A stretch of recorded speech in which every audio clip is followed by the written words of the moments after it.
Karen struck my tractor during corn harvest, then rang up the police, not about the crash, but accusing me of attacking her. Our HOA president turned a minor fender bender into full-on assault allegations while I stood there coated in corn chaff, watching her act unfold live. She sobbed, she screamed, she pointed at damage I never caused. 10 minutes later, I'm in handcuffs, and she's performing for whoever's watching. But there's one thing Karen didn't know about my tractor. Comment where you're watching from. You want to see this. It was October 15th at 6:30 a.m., and I was doing the same routine I'd done 1,000 times. Loading harvested corn from my tractor into the truck on the HOA easement road, fully within my rights. The moisture meter on my dash read 14%. Perfect harvest conditions. You know that feeling when everything's clicking. The weather cooperates, the machinery hums, and you can literally see the season's work paying off. That was my morning. My radio had some old Garth Brooks playing and a fresh coffee steamed in the cup holder in the crisp October air. Just another harvest morning in what I believed was a peaceful farming neighborhood. I'd installed a dash cam 3 weeks earlier. Its small red light blinked away on the dash. I did it after Karen Edwards, our HOA president and my late wife Sarah's former best friend, started pushing for equipment inspections. Army training made me document everything. And that instinct proved smart. The engine noise came first. I glanced in the rear view and watched a silver Lexus hurtling down the road like it was on a racetrack. No brake lights. No slowing. 2 seconds of thought. What the hell? Then bam. The collision shoved me into the seat belt hard enough to take my breath. My coffee thermos flew, splashing hot coffee across the cab and scalding my hand as it hit the wheel. The tractor shook like a thunderclap. The sickening crunch of metal made my teeth ache. The bucket had struck the Lexus hood. The front end crumpled like tin. Steam hissed from under the hood, and shards of glass glittered on the pavement in the morning sun. The dashcam timestamp logged the impact at 6:48. I sat stunned, heart hammering in my throat, trying to make sense of it. My hands trembled on the wheel, and I smelled antifreeze mixing with coffee drips on the dash. Karen climbed from her car and, at first glance, looked genuinely rattled. Hands shaking, makeup slightly smudged, voice breaking with apparent concern. "Oh my God, Josh, are you okay? I'm so sorry." She wore her usual HOA president getup, a pressed blazer and pearls at 6 a.m., because heaven forbid she look anything less than impeccable. Even in crisis, Karen dressed like she was heading to a country club board meeting. I unbuckled and climbed down, legs wobbly from adrenaline. "I'm okay, but insurance will want to see this," I said, pulling out my phone. My hands weren't steady either. Being rear-ended by a speeding Lexus at dawn will do that. "Of course, these things happen during harvest," she said, nodding like it was routine. "Let me get my info." She even gave a little neighborly smile, as if we were settling a small fender bender. If only I'd known what the next 60 seconds would bring. I started taking the usual pictures of the damage when I noticed her watching me with a different look, not the frightened, apologetic woman from 30 seconds earlier. Her eyes had hardened, like a switch flipped behind them. She scanned for witnesses. Early hour, most neighbors still asleep, porches dark save a few lights. She glanced at my phone, the tractor, then back at me with an expression I'd never seen before. "Wait," she said, her voice suddenly sharp and accusing, like I'd insulted her family. "You blocked the safety zone." I blinked. "What?" "I'm in the designated loading area." "Stay back," she suddenly screamed, then stepped toward a neighbor's house where a Ring doorbell sits. Her whole demeanor changed. The shaking hands were gone. The apology vanished. It was deliberate and terrifying. What happened next still makes me reel. Karen bent, grabbed one of the HOA's White River rocks, the decorative kind they just replaced for being more upscale, about 4 inches across. She hefted it, testing the weight like picking produce at market, then turned to me with a twisted smile that chilled me. She went to her Lexus and smashed her own headlight.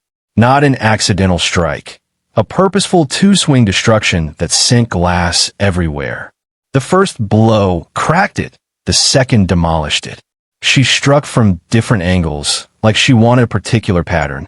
Look what you made me do, she shrieked, her voice hitting a perfect hysteria pitch. You lunged at me. I stood frozen, watched her morph into a victim in seconds.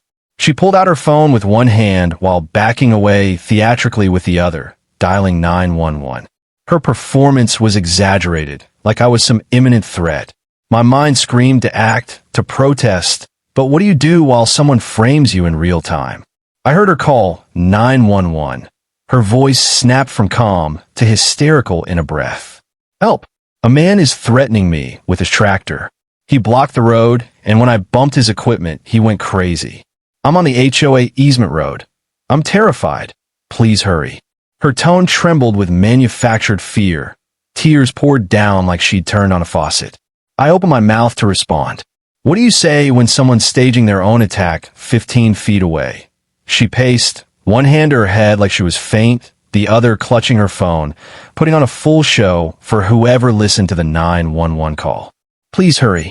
He's covered in dirt and he looks unstable. I think he might have been drinking, she sobbed. I stood there in my coveralls dusted with corn, utterly dumbfounded. The idea of being accused of drunkenness at 6:30 a.m. while loading corn would have been laughable if it wasn't so frightening. Deputy Rachel Miller arrived about 15 minutes later, felt like hours, and separated us professionally, asking for statements. I tried to explain, but Karen beat me to it, sobbing and pointing like I was a monster. He threatened me when I asked about blocking the road. She wailed, mascara streaking perfectly down her cheeks. I barely tapped his tractor and he went ballistic, grabbed a rock and smashed my headlight, then came at me screaming.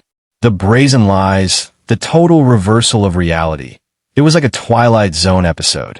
Miller listened with a steady cop face, weighing our versions. Mr. Roberts, is that what happened? She asked, voice even. No.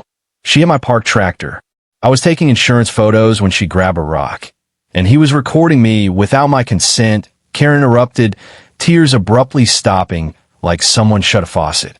That's illegal surveillance. He's been harassing me over the farm expansion. Miller bagged the White River rock as evidence. I noticed how clean it looked. No dirt from the landscaping bed it supposedly came from. A flicker of professional curiosity crossed her face as she photographed both vehicles, circled damage, made notes. She lingered over the broken headlight pattern in a way that gave me a sliver of hope that she might see what I saw. Then she turned to me and pulled out the cuffs, metal flashing in the sun, and my stomach dropped. Mr. Roberts, turn around and put your hands behind your back. You're under arrest for menacing. The word landed like a physical blow. For what? I couldn't fathom it. He crashed into me. Check his phone. He admits he was recording me. Karen cried, pointing theatrically to the small crowd of neighbors now gathered on lawns in bathrobes and slippers, phones out recording the spectacle. Miller snapped the cuffs while reading my rights. The Miranda words washed over me like a distant tide. I stood there stunned as my peaceful harvest morning dissolved into a nightmare. The tractor loader still ran, corn pouring into the truck in a steady stream. Everything frozen like time had been paused. As Miller led me to the patrol car, hands cuffed behind my back, I saw Karen filming it all on her phone. Her tears were gone, hands steady as rock. Finally, someone stops this dangerous farming, she announced to the neighbors, voice calm and clear. A complete flip from the hysterical victim 5 minutes earlier. She smashed her own headlight, then became the injured party in 2 minutes flat. The county holding cell smelled of industrial cleaner and desperation. That bleach and sadness scent every jail seems to have. I sat on the metal bench in my corn-dusted work clothes, trying to wrap my head around being arrested for being the target of someone's elaborate fraud. The fluorescent lights buzzed with a frequency that makes your teeth ache. At 3 p.m., they finally let my lawyer Marcus Wilson into the interview room. He looked through the photos on my phone and listened to the muffled audio recording I'd captured before it was taken as evidence. The background audio is distorted, he said, frowning down laptop screen, pushing his glasses up as he replayed the clip for the third time. Wind from the harvest equipment whistles through the audio. I can barely make out whole sentences, just fragments buried in static. Something about harvest, Something about things happening. Nothing clear enough to prove Karen's flip from apologetic to accusatory. My stomach dropped listening to it. What felt obvious in the moment turned into scrambled noise on playback. I was taking insurance photos, Marcus. I told him, my voice thick with the same panic I felt then. My military training, I always document things. It's standard. He nodded, jotting notes on his pad, but the worry in his eyes said more than his pen. That worry might work against us. Karen's attorney was already spinning this as evidence of premeditation, that I engineered a confrontation, set up to record her, manufactured an incident. The absurdity wanted to make me laugh, but the whole thing was too bleak. Arrested for following normal accident procedure, the irony was cutthroat. Marcus shut his laptop and looked me straight in the eye. Josh, I need you to be honest. Any reason Karen would single you out? Any history? I thought of Sarah's funeral, the argument over selling the farm, Karen's expression when I refused to sell at any price. I thought about being cut off by her circle after Sarah died 2 years ago. My local support was gone. Parents dead, no siblings, army friends scattered or deployed. I had nobody close by. Then Becca Miller showed up like an answered prayer, wearing tactical pants. She's my neighbor. Her husband Mike was deployed with the 1st Airborne in Kuwait. She walked into the bail office, clutching a small envelope of emergency cash, the kind military spouses stash for catastrophes, and started filling out forms. We know you didn't do this, she said calmly, as the bondsman processed the paperwork. Her voice had that steadiness military families develop. The whole military community knew Karen had been gunning for me since the HOA pushed to rezone my fields last spring. Becca's husband's deployment savings, intended for broken heaters or emergency flights home, paid for my freedom. That sacrifice landed heavier than Karen's Lexus ever did. Deputy Miller charged me with menacing, a misdemeanor based on Karen's story, which established probable cause. Court was set for October 25th. I walked out of the jail at 6 p.m., having lost a full day of harvest under what had been ideal 14% moisture conditions, a loss that might never be recovered. The October sun was lowering, painting the sky in fire-orange streaks. My truck sat at the impound lot. Becca drove me home in solemn silence. When we pulled into the driveway, my tractor still had a bright orange impound sticker, corn frozen in the bucket like a pause scene. Go shower, Becca told me. You smell like jail. I'll make coffee. We'll figure this out. Military spouses know crisis management better than anyone. On speakerphone that morning, Marcus explained the legal mess while I sipped scorched coffee. In a one-party consent state, your recording is technically legal, but Karen's lawyer will twist it, he said. They're calling it shock-induced compliance speech. She was traumatized and uttered things to de-escalate. The recording was too noisy to capture the critical switch. Only fragments of her voice pierced the wind and equipment rumble. You took insurance photos, not evidence of her transformation, Marcus said slowly. It still sounds like you planned it. Tech-savvy setup with bad audio that looks suspicious. My own habit of documenting everything from 8 years in the Army had turned into evidence of plotting. The irony made my fists clench. That evening, the local news ran the story on the 6 o'clock broadcast, and I made my second mistake. I shared my phone's timeline photos with them, thinking visuals would clear it up. Big mistake. Karen's response spread across every platform within hours. He was taking pictures to intimidate me. She called it premeditated harassment. Her post was shared hundreds of times, and neighbors I'd known my whole life suddenly treated me like a predator. The community split fast. Farmers and military families sided with me.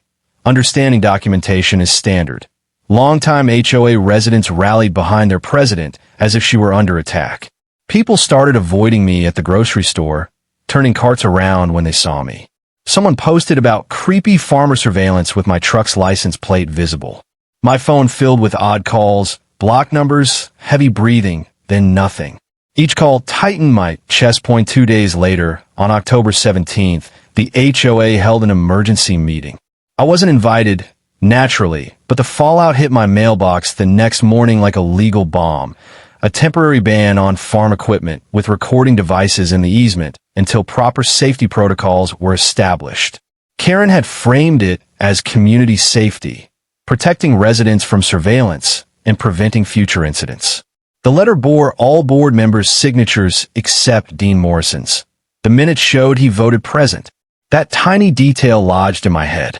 Dean, usually Karen's loyal vice president, couldn't bring himself to vote yes. The economic squeeze tightened.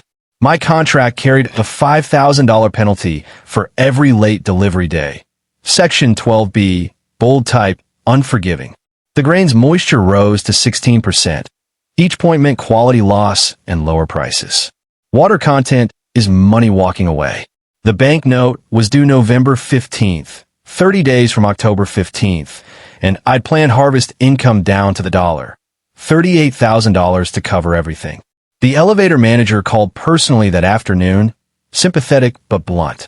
Josh, we have buyers lined up for premium grain, but if this drags past October 25th, his voice trailed.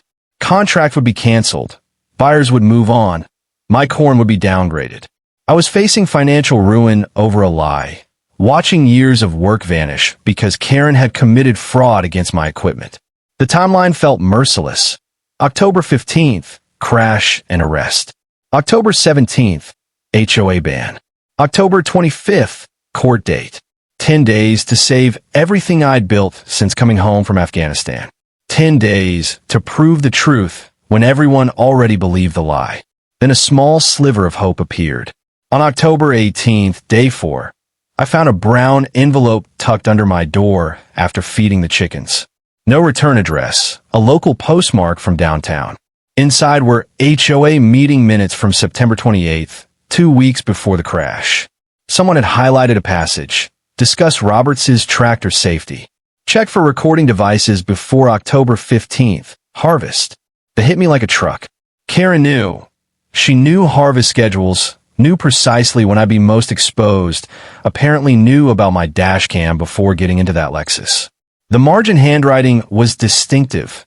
M dashes instead of normal hyphens. HOA abbreviated with periods. Whoever sent it had access to internal documents and wanted me to see that Karen had planned this, to prove I'd been targeted at the worst possible time. Audio was messy, but without video, Karen reframed it as capturing a terrified woman under attack. On October 19th, day 5, Marcus messaged something that changed everything. The dash cam. You installed it after Karen's inspection threats, right? I nearly dropped the phone while feeding the chickens. Grain scattered everywhere as my hands trembled. The dash cam. I'd completely blanked on it in the chaos of arrest, muffled audio, legal scrambling, and sleepless nights. Stress had erased that vital detail from my mind. I ran to the equipment shed where my tractor had been towed after release, boots sliding on wet grass, chickens clucking behind me. The small black box sat mounted above the steering column. The SD card was still in place. They hadn't noticed it at impound. With shaking fingers, I pulled the card and rushed inside to my ancient Dell. The machine took forever to boot. Those seconds stretched like years. When the file directory finally loaded, I was sweating, palms slippery on the mouse. Day 47. My heart hammered as I clicked. The video opened. There I was loading corn, that peaceful routine in crystal clarity. Steam rose from my coffee. The radio hummed faintly with Brooks and Dunn. Corn poured into the truck bed in a steady stream. Then at 6:47 the Lexus appears in the side mirror, growing fast. No brake lights. The impact shutters the camera, but it keeps recording, the battery backup kicking in. Every second, everything captured. Karen's shift from concerned neighbor to calculating saboteur recorded in high definition. I watched it 3 times, hardly breathing, making sure it was real and not a stress-made hallucination. Her behavior was there in 1080p.1080 pixels of undeniable reality. At first, her face as she stepped out of the car looked genuinely rattled, hands shaking. That part wasn't staged. You could see the raw shock in her eyes, the slight wobble in her knees. The audio was crystal clear, not a hint of distortion, sharp as a phone call. Then I appeared in frame, climbing down, my tone steady but edged with tension as I inspected the damage. Her replies were calm, polite, almost neighborly. And then came the chilling shift.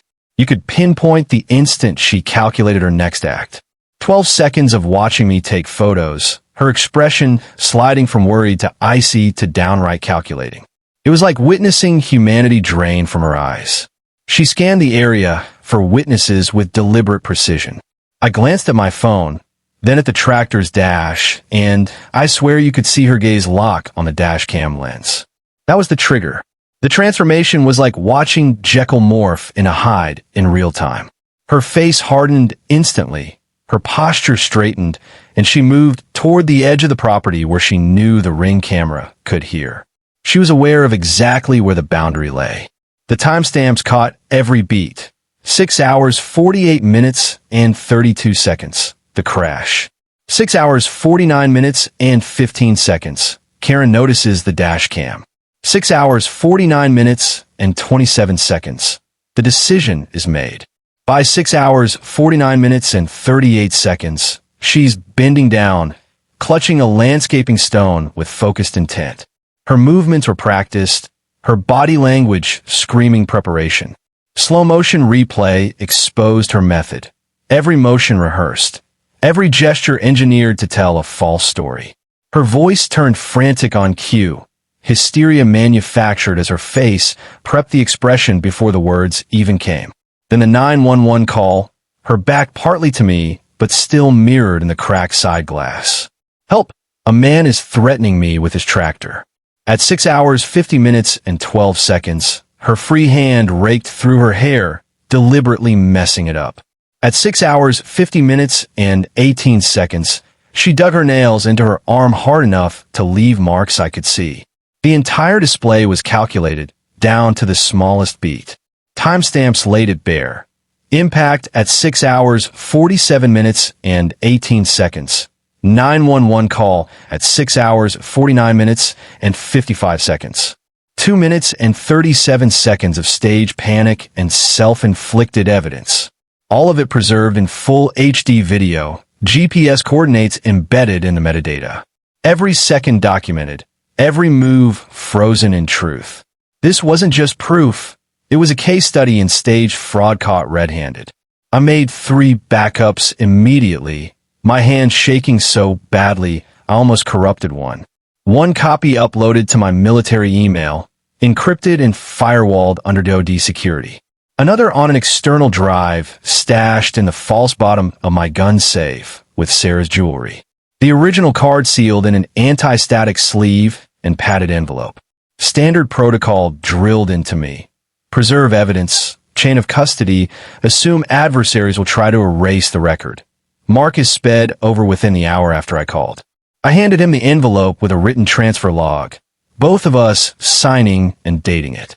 October 20th, 2:15 p.m. Evidence transferred from Joshua Roberts to Marcus Wilson, attorney at law. He held it like sacred scripture. This changes everything, he whispered. And I saw something I hadn't seen in days, hope. That same afternoon, he hand-delivered it to the State Police Forensic Division in the Capitol, bypassing the county sheriff completely. We couldn't risk local law enforcement. Karen played golf with the sheriff every Thursday. We requested expedited processing. With trial set for October 25th, time was a noose.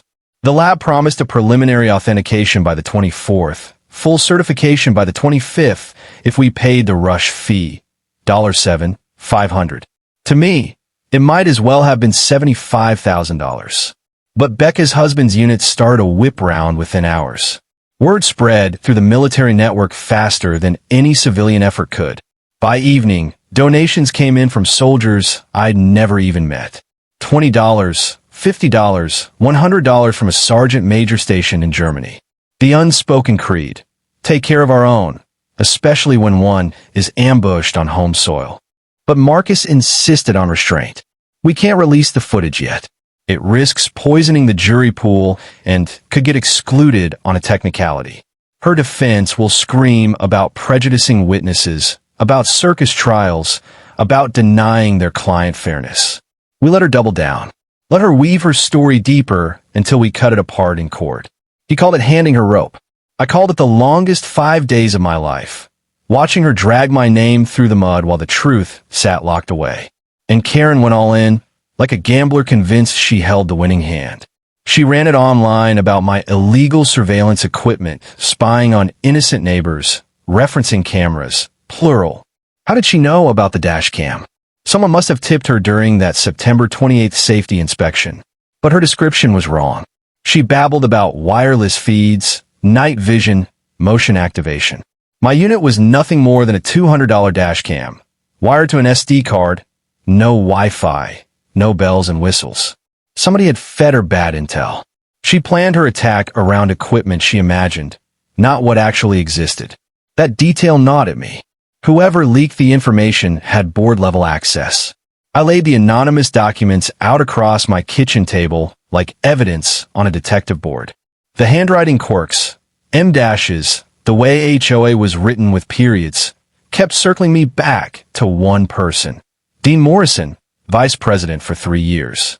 He always looked uneasy around Karen, never opposed her outright, but something about his style matched.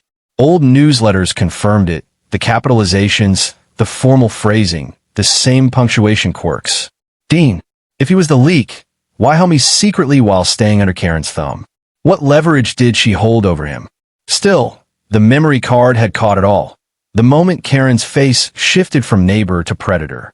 Ever had flawless proof, but feared nobody would believe it? That was my reality. October 22nd, Day 8.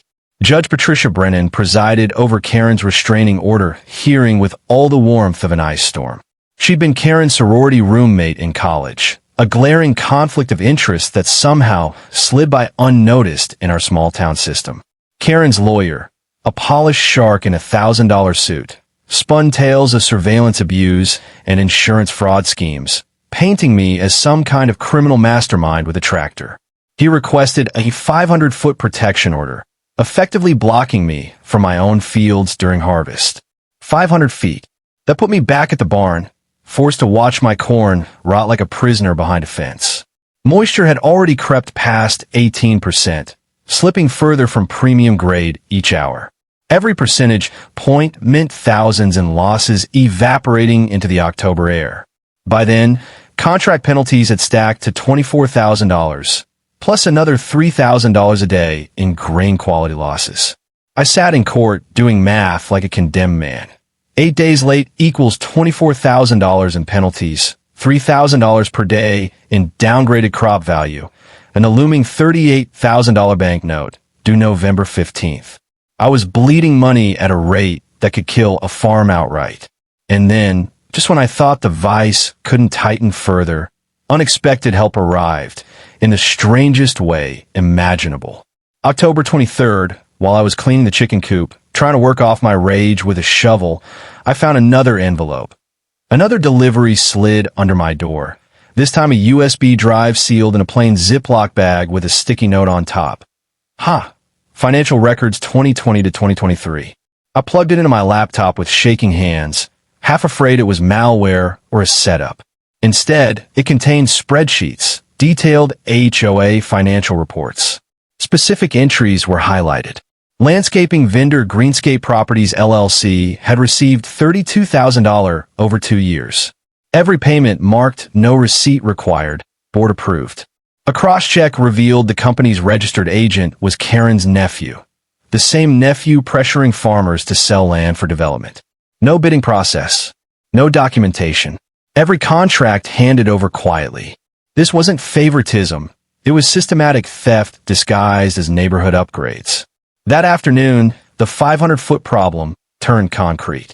Judge Brennan approved the temporary order, her gavel slamming like a guillotine. Given the allegations of surveillance and aggressive behavior, I find sufficient cause for temporary relief. My harvest ended right there.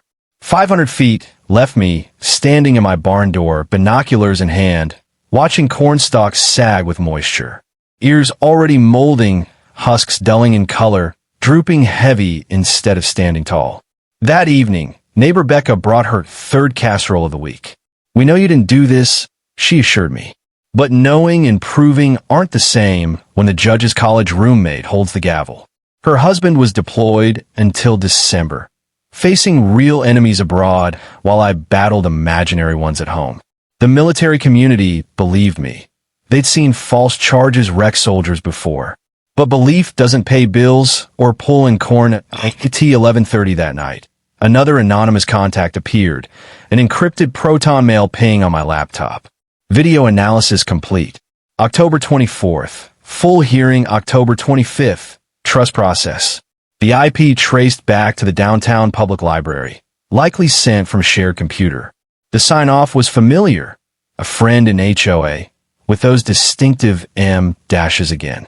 Whoever it was knew the court calendar before it was public, understood the legal rhythm, and clearly had access to law enforcement information. That narrowed it to someone inside the system, board member, courthouse staff, or someone deeply familiar with HOA operations. The timing was surgical. They knew when state police would finish their report, when the hearing would be set, and when I needed reassurance. Dean Morrison's subtle signals became obvious once I started watching for them. At Thursday's town hall, supposedly about Halloween decorations, but really Karen rallying her army, Dean sat in the back instead of beside her. When she called a vote to extend the equipment ban indefinitely, Dean voted present. Not for, not against. His hands trembled as he filled his ballot. Later in the parking lot, he dropped an HOA handbook by my truck, bookmarked to financial audit rules and whistleblower protections. The marker was an old grocery receipt with coffee shop 8 a.m. Tuesday scrawled on it. 2 days later, he was there at the corner table, papers spread out so I could accidentally glimpse them. Same M-dash habits, same abbreviations. Then the harassment turned to sabotage. On October 24th, I found sugar in my diesel tank, about 5 pounds of it. I caught it on video as white crystals poured out like sand. Repairs would cost $4,000 and 2 days downtime I couldn't afford. That afternoon, my irrigation valve was remotely triggered, flooding the access road into a swamp. 3 inches of water, mud thick enough to swallow a truck. Hours later, my gate lock was glued shut with industrial adhesive so strong I had to cut it off. But Becca's security camera caught a truck creeping by at 3 a.m., plate registered to Greenscape Properties. Karen's nephew, escalating from courtroom harassment to property damage. I fixed every attempt, documenting with photos and video. I cut off the lock and bought a new one. Pumped and flushed the fuel system, refilled it clean. Borrowed fire department pumps to drain the road. Each fixed old time and money I didn't have. But surrender meant Karen won. The military drilled it into me. When you're pinned down, you don't give up. You adapt. You overcome. Every act of sabotage became evidence. Each repair proof of her desperation. People don't torch buildings when they're winning. They torch them when they're losing. And Karen was losing. The town split like a fault line. Farmers and military families believed me. They valued records, understood harvest sanctity, had seen Karen's mask slip. Longtime HOA residents clung to her. People who liked rising property values and thought farmers were relics holding back progress. Town meetings grew hostile, the air so thick you could cut it with a combine blade. Grocery aisles turned into skirmishes, her supporters dodging me, mine offering silent nods. Someone spray-painted a lie on my mailbox. Someone else scrubbed it off and painted fresh black. Online, Karen's side waged war in hidden community groups. Becca became my advocate, defending me in comments with facts while Karen played emotions. At night, staring at the ceiling, Dean haunted my thoughts. The handbook, the coffee shop schedule, the present votes. He wasn't rebelling, but he wasn't fully loyal either. What leverage bound him to Karen? The financial records bore his signature too, every fraudulent invoice. If she went down, did he fall with her? Was he gathering evidence to shield himself? Or was something darker tying them together? Sarah once said, "Everyone has secrets worth protecting." What was Dean's? Why did a grown man leave breadcrumbs instead of speaking the truth? The question spun in my head like stones sifted for gold. Tomorrow was the hearing. The dashcam video would surface, and I knew Dean's role would finally come into focus. The anonymous helper had inside knowledge no outsider could have. October 25th, day 11. The courtroom was packed like sardines. Every seat filled, neighbors divided, watching the town's drama climax. Judge Patricia Brennan presided like it was a high-profile trial instead of a restraining order. Karen's performance belonged on a stage. Tears rolled on cue, hands trembling like autumn leaves, voice cracking at just the right beats. "I've lived in fear for 11 days. She wept, blotting her face with a monogrammed handkerchief worth more than my boots. He's watching, recording, waiting to terrorize me. I can't sleep. I can't eat. I'm afraid to leave my home." Her allies lined up. 10 years of presidency, Sarah's memorial fundraiser, Neighborhood Watch. They painted her as a community savior tormented by a dangerous farmer with cameras. Judge Brennan nodded sympathetically, her college loyalty bleeding through every expression. Karen's longtime supporters, residents who'd profited under her, nodded too, glaring at me whenever her voice cracked. I sat at the defense table like a criminal on trial, watching a master manipulator work. My lawyer Marcus squeezed my shoulder to keep me from shouting. The restraining order extension felt certain. 500 feet meant my farm was finished, my land ready for Karen's nephew to snatch. Then my turn came. Marcus played the audio, muffled fragments proving nothing but the fact I had a phone. "Your Honor, this recording is heavily distorted," Karen's lawyer cut in smoothly, rehearsed for this very moment. "It proves nothing, except Mr. Roberts was recording my client during trauma." Those fragments could mean anything. Judge Brennan peered at the transcript like it was tea leaves. "Counselor Wilson, do you have visual corroboration?" Marcus paused, the dramatic beat we had planned. "Your Honor," he said evenly, "we do, but it requires technical testimony." The room hushed. Karen froze mid-sob. Then the double doors opened, and Officer David Parker of the State Police Digital Forensics Unit walked in, carrying a laptop and evidence box like sacred relics. He looked more scientist than cop. Thick glasses, slightly messy, but radiating the confidence of expertise. "Your Honor," Marcus announced, "Officer Parker has completed dashcam analysis. The state has authenticated this evidence through proper chain of custody." Karen's lawyer shot up, chair nearly toppling. "Objection. Irregular timing. We weren't notified of any video evidence." His face flushed, sweat beading his expensive brow. Judge Brennan looked torn. Judicial duty versus college loyalty, plates grinding beneath her expression. Parker's testimony was devastating. Calm, precise, clinical. He showed file hash verifications proving the footage was untouched since recording. Every frame authentic. Metadata matched GPS coordinates. Timestamps aligned with cell tower pings. No edits, no splices, no possibility of manipulation. The chance of forgery approaches zero, Parker testified, adjusting his glasses. Frame-by-frame analysis revealed the Lexus hitting at 43 miles per hour. No braking. Full throttle into stationary equipment. He even reconstructed glass fractures in 3D, showing two impacts with different force signatures. The video detonated like a slow-motion bomb. Judge Brennan had no choice but to watch. Public record, possible perjury. On screen, Karen's mask cracked in real time. The gallery gasped. Audio later performance bare. Her face drained, eyes widening as she realized the charade was exposed. Then Deputy Rachel Miller's accident reconstruction sealed it. "New evidence has emerged," she testified. Forensics showed the white rock bore only Karen's prints. No dirt, no residue, freshly handled. HOA records confirmed those rocks had been replaced October 10th, 5 days before impact. Glass scatter revealed 2 impacts, one from the collision, one from deliberate smashing. And the Lexus black box was damning. No brake input, accelerator floored, steering aimed directly at my tractor. The evidence contradicts the complainant's statement in every major respect. Miller concluded steadily, premeditation. Next, her lawyer tried temporary insanity, but the video betrayed her. 12 whole seconds of deliberate calculation before any so-called irrational act. The prosecutor, who had been quietly observing until then, finally rose with sharpened interest. This wasn't a simple civil restraining order anymore. This was criminal fraud, false reporting, filing a forged instrument, possibly even insurance fraud if Karen had submitted claims. Judge Brennan's expression shifted through grief stages, watching her college friend's defense collapse like a house of cards in a storm. You could see the tug-of-war on her face.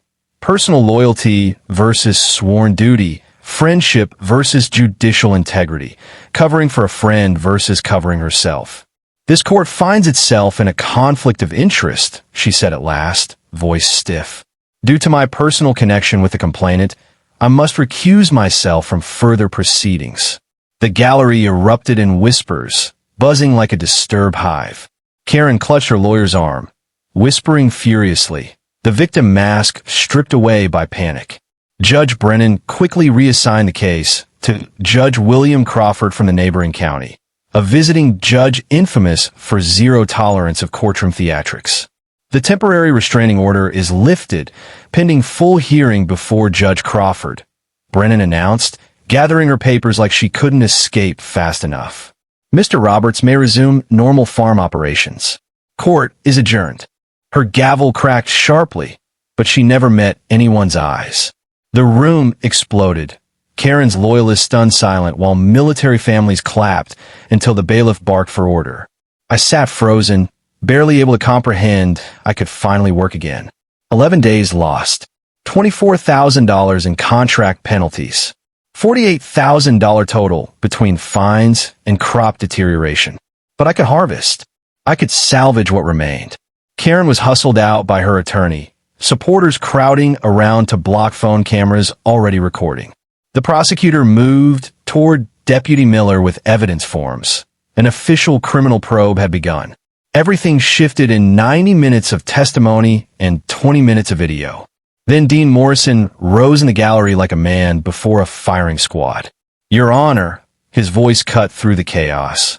I have information relevant to these proceedings. Judge Brennan, halfway to the door, halted. Dean drew a sealed envelope from his jacket, his hands trembling so hard the paper rattled. Records dated September 20th, he stammered. Showing President Edwards directed me to locate and disable Mr. Roberts' recording equipment during a scheduled safety inspection. Inside was a memo on HOA letterhead, in Karen's own handwriting, signed and dated 3 weeks before the crash. Inspection October 12th. Locate and disable Roberts' recording devices per surveillance bylaws. Premeditation, in ink. Dean's voice cracked as he continued. She ordered me to find it, disable it, remove the evidence before he stopped, swallowing, before she staged the rest. I refused. I kept copies of everything she asked me. This is why she targeted him. Karen's face drained, then flushed crimson. You betrayed me, she shrieked across the room, all pretense gone. After everything I did for you. She lurched toward Dean, heels striking the marble as bailiffs closed in. I protected your secret. I kept you safe, and this is how you repay me. The outburst finished her. In seconds, she displayed guilt, intimidation, and collapse of her entire narrative. Judge Brennan, already halfway adjourned, reversed course. In light of new evidence suggesting criminal conduct, both parties will remain available for law enforcement interviews. Mr. Roberts' restraining order is denied with prejudice. Mrs. Edwards, you are ordered to avoid all contact with Mr. Roberts and any witnesses. Deputy, coordinate with the prosecutor's office. Karen's lawyer was already stuffing his briefcase, weighing billable hours against career fallout. Karen stood, trembling, mascara streaking down, her crafted image of victimhood ruined as completely as her shattered headlight.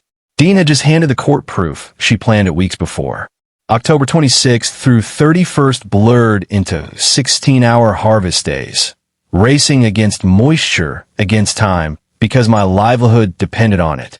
Corn moisture hovered at 20%, barely salvageable if hauled before it spoiled. Volunteers appeared every dawn like an agricultural flash mob. Farmers I hardly knew, military families sent by deployed relatives, even former Karen supporters turned by the courtroom evidence. Old Jim Henderson rolled in with a spare grain truck. The Miller brothers brought a flatbed and laborers. Veterans wearing patches from Iraq, Afghanistan, Korea, all generations represented. We worked like a unit, dawn to dusk, headlights cutting October dark, combines humming in shifts. The town, once split, suddenly remembered what neighbors were meant to be. Becca became field commander, scheduling crews, coordinating machines, fueling everyone with food and coffee. Her husband's unit overseas passed the hat again. Another $11,000 wired home to cover bills, contracts, and keep the bank at bay. Each donation came with a note. Captain Morrison sends regards. First platoon has your 6. The military brotherhood had mobilized across continents to rescue one farmer's harvest. By October 31st, the crop was in. 16 days late, $48,000 in penalties and losses, but saved. Not perfect, but not ruined. The grain elevator manager checked it personally, frowned at the moisture, but honored the contract at reduced rates. Dean arrived October 28th, carrying a cardboard file box that seemed to weigh 1,000 pounds. "We need to talk," he whispered, setting it on my kitchen table like a bomb. Inside, 3 years of printed emails from a hidden account, photos arranged by date, audio on label drives. His hands shook as he lifted the first file. "Karen caught me in an affair 3 years ago." He confessed, unable to meet my eyes. "Hired a private investigator. Got photos. My wife never knew." He slid a picture across. Hotel timestamp, precise documentation. From there, Karen's blackmail escalated. Approve shady contracts. Vote her way on zoning. Intimidate farmers to sell to her nephew.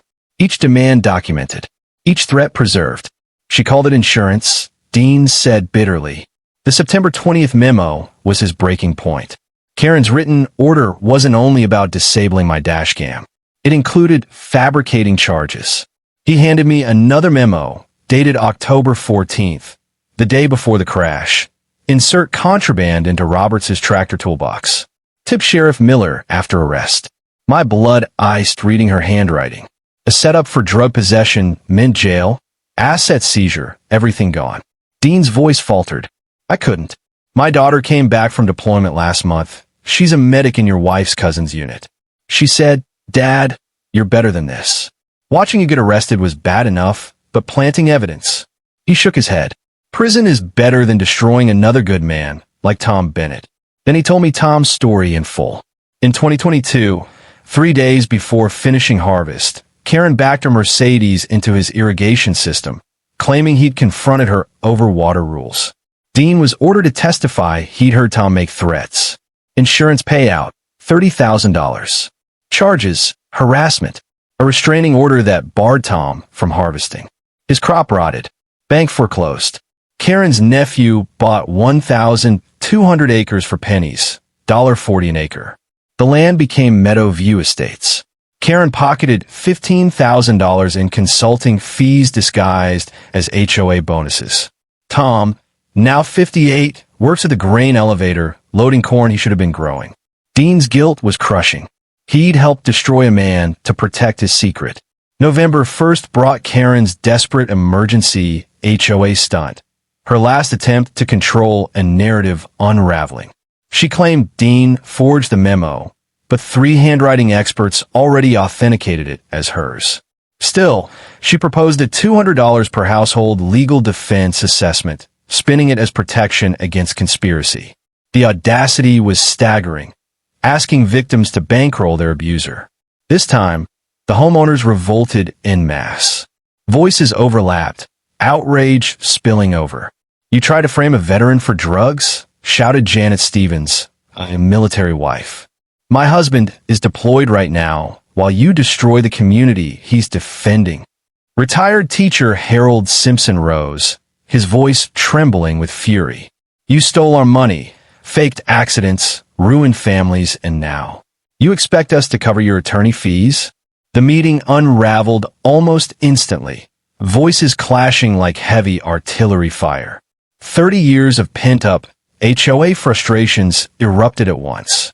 Someone even called the police after Karen tried to shut it all down by literally flipping the power switch, cutting the lights to silence dissent. The very next day, November 2nd, her downfall became irreversible. Dean had just finished giving his sworn statement to the prosecutor when Karen intercepted him in the courthouse parking lot, her designer heels striking the pavement like gunfire. Security cameras captured everything in perfect clarity, yet another recording she hadn't realized existed.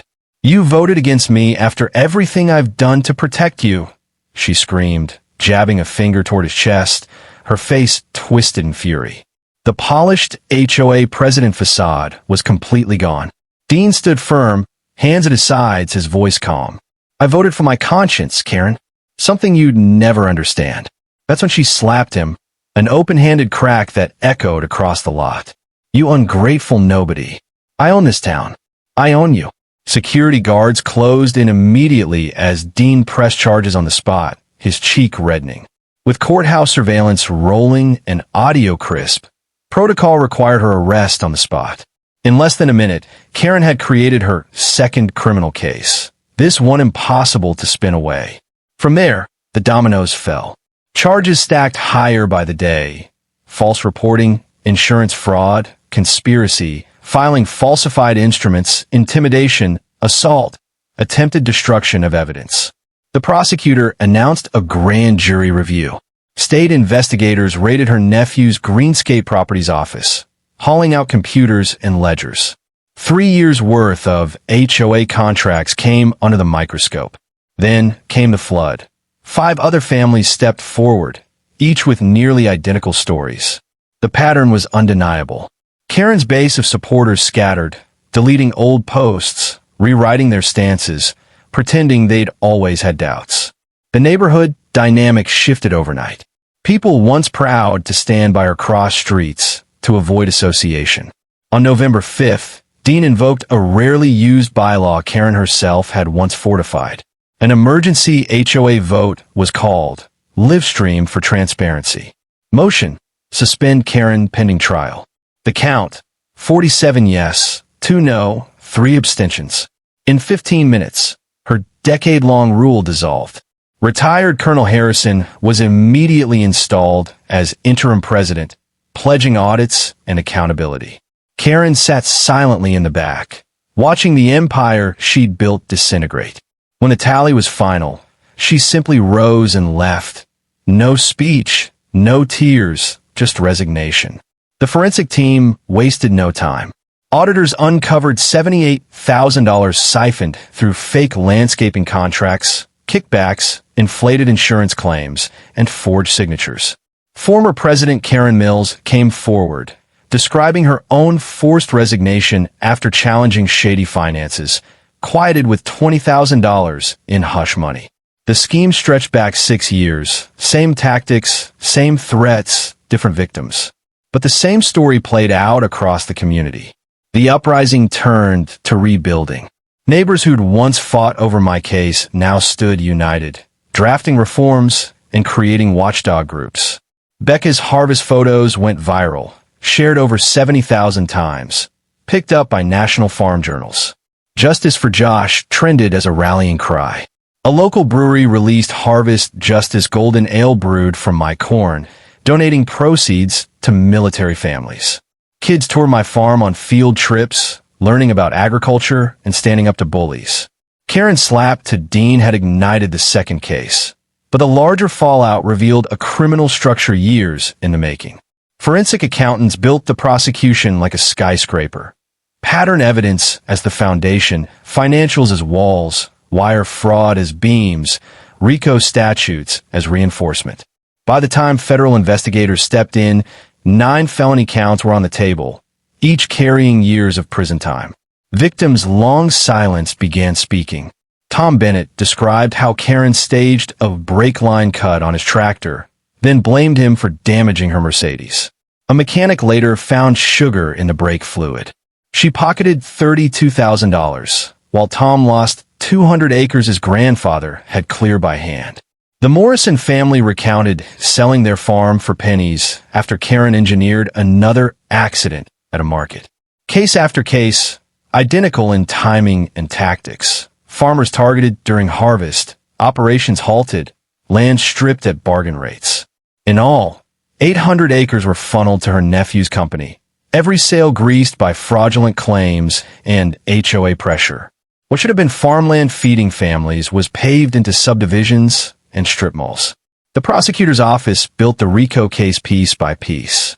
Fraud, wire transfers, conspiracies, witness tampering, insurance scams. Each documented, each undeniable. Federal agencies took notice once interstate land deals came into play. What started as a simple accident had peeled back the shell of an organized, profit-driven racket cloaked under HOA legitimacy. The fallout was brutal. Local headlines splashed her face across the front page. HOA president exposed in land grab fraud. Neighbors confessed they'd stayed silent out of fear. Former allies admitted they'd been pressured. A Facebook group supporting me hit 2,000 members, transforming into a statewide HOA watchdog. Karen herself unraveled. She tried pulling $40,000 from the HOA account, but was blocked. She mortgaged her house for bail. Her pricey attorney quit within days. A disastrous TV interview, meant as defense, turned into a self-inflicted wound dissected online by body language experts. Settlement offers arrived. Restitution, resignation, apology, no jail. On paper, it made sense, money up front, no trial risk. But I couldn't take it. Not after Tom Bennett's farm was stolen. Not after families were ruined. I told Marcus, this stops now. The community rallied. Veterans sent me words of support. Farmers pledged labor and money. Even Becca's husband called from Kuwait. Give her hell, brother. The final blow came from Dean. From his safe deposit box, he produced Karen's private diary, photographed cover to cover. Inside were entries spelling out everything. Dates, plans, staged accidents, orders to disable cameras, even a scheme to plant contraband in my tractor toolbox the day before the crash. Her own handwriting laid out the fraud step by step, naming targets, listing blackmail, charting land grabs. It wasn't just evidence. It was her blueprint, and it was the nail in her coffin. Downfall, Marcus muttered as he flipped through the photocopies. They're so sure they'll never get caught, they end up writing their own confessions. Karen had done just that, building her own cell one diary entry at a time. The prosecutor's office brought in state insurance fraud investigators, the Agricultural Crimes Division, even the FBI's white-collar unit. Her nephew's development firm was hit with a civil RICO suit, asset seizures, and conspiracy indictments. Every real estate deal came under review, every investor suddenly exposed to fraud liability. The empire she had cobbled together from stolen farmland crumbled, dragging down anyone tied to it. Career criminals never leave such a paper trail. Karen's reckless arrogance had delivered prosecutors a gift-wrapped case. The evidence was so airtight the trial felt almost unnecessary. On November 15th, Karen made her last frantic attempt to escape. She pulled $53,000 from a hidden account and booked a one-way first-class ticket to Florida, paying cash. TSA flagged the purchase. Suspicious itinerary, large cash payment, and a single bag packed like she wasn't planning to return. U.S. Marshals stopped her at the gate. She was arrested on the spot, the money seized, and bail revoked. Judge Crawford ruled she was a clear flight risk and a threat to witnesses. That night, Karen traded tailored suits and perfect makeup for an orange jumpsuit and fluorescent lighting. Once the HOA president who ruled with intimidation, she was now inmate number 7843. Her mugshot went viral within hours. The fallout spread far wider. The State Agriculture Commissioner's review of easement laws uncovered similar HOA abuses across 6 counties. Karen's playbook had already been copied by other land grab schemes. Legislative hearings were scheduled for spring. A bipartisan coalition drafted the Agricultural Protection Act, and I was called to testify. Just a farmer in work clothes explaining to politicians why evidence and property rights matter. My personal battle had grown into statewide reform. Karen's own diary showed she had planned my ruin for 2 months, even writing down the exact date she would accidentally strike my tractor. By March, her downfall reached the courtroom. She initially vowed to fight every charge, plead not guilty, drag things through appeals. But with damning dashcam footage, Dean's testimony, her own writings, and 5 victims lined up to testify, her new public defender convinced her the trial meant life in prison. On day 2 of jury selection, as veterans and farmers filled the box and her lawyer desperately tried to strike every military connection, Karen finally cracked. "I'll take the deal," she whispered, loud enough for the microphones. The plea was tough, but just 3 years in prison, 5 years probation, $125,000 restitution, and a lifetime ban from HOA leadership. Judge Crawford accepted with clear satisfaction.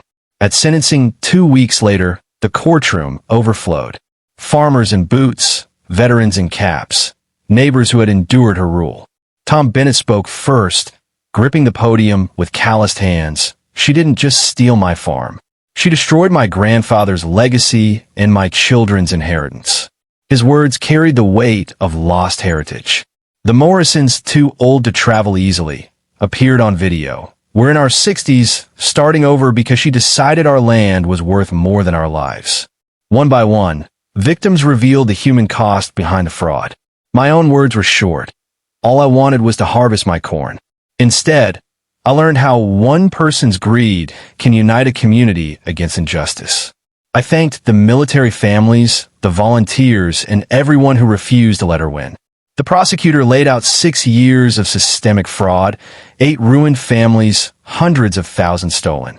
The defense begged for leniency, citing her community service and lack of prior record. Judge Crawford cut him off. Mrs. Edwards orchestrated a calculated criminal enterprise, documented her crimes with astonishing arrogance, and shows no remorse except under threat of prison. The gavel struck. 3 years. Eligible for parole after 18 months. Karen showed no reaction as deputies led her away in chains. Her nephew's company collapsed alongside her. Civil RICO lawsuits froze assets. Construction sites sat abandoned. Model homes finished, but roads unpaved, pipes sticking from dirt lots. Meadowview Estates stood as a monument to greed. Half-finished, half-empty, farmland wasted. Tom Bennett's 200 acres lay barren at its center, too developed to farm, too incomplete to sell. Her fraud's economic wreckage spread to contractors, suppliers, entire neighborhoods. A year after Alexa struck my tractor, I was back in the fields. My combine rolled steady, moisture meter reading 14.2%, perfect harvest. This time, every angle was covered. 360 degrees dash cams, GPS logging, audio, cloud backups every 15 minutes. Always roll camera, bumper stickers have become my personal motto, soon adopted by farmers across 3 states. Documentation was now as essential as diesel fuel. The community transformed with equal thoroughness. The new HOA board ran with radical transparency. Term limits, live stream meetings, open comment periods, independent audits posted online. Every dollar required 3 bids. The Harvest Festival returned, now raising funds for AG education. Karen's foreclosed home went to a young military family. Children played in the same yard where her schemes had been plotted. Becca's husband came home from Kuwait, joining the harvest. The military community's loyalty proved more than symbolic. It had been life-saving. Partnerships thrived too. Harvest Justice Golden Ale, brewed with my corn, became a regional hit. 10% of profits funded military family programs. An agricultural documentary aired in December. My case used to warn others about HOA overreach. I spoke at farming conferences, legal seminars, reform workshops, always ending with that clip. Karen's face shifting from neighbor to predator in the dashcam lens. Even Dean sought redemption. Probation for his role, lighter time for cooperating, and honest labor to rebuild. He worked my fields part-time, learning sweat instead of scheming. He taught tech classes at the senior center, showing people how to document truth and spot scams. His daughter visited monthly from Fort Campbell, pride replacing shame as she watched him rebuild. In January, the governor signed the Agricultural Protection Act on Tom Bennett's reclaimed land. The state had purchased it for preservation. The law barred HOAs from interfering in farming during planting or harvest, required video proof for complaints, and put state oversight over HOA decisions touching agriculture. My testimony had mattered. The committee chair even quoted my line about Karen turning from human to predator. Protection I fought for alone now guarded thousands of farmers. Karen's letters trickled in from prison, filtered through Marcus. Excuses, half apologies, denials. She blamed her nephew, claimed she only wanted to protect property values. Never once did she take responsibility. I never wrote back. At 18 months, she became parole eligible. The prosecutor prepared opposition. Victims lined up to testify against release. No one believed she would ever confess, but everyone agreed she should serve every day.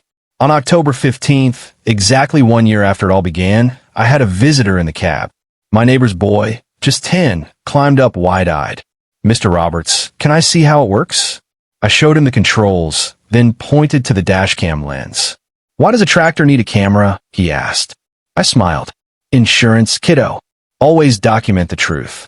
Simple words for hard lessons. Proof outweighs performance. Evidence defeats lies, and justice comes to those patient enough to wait. Becca's husband waved from the fence line, finally home. The sun set golden on rows of corn cut clean. Looking back on a year of chaos, Karen had still taught me something.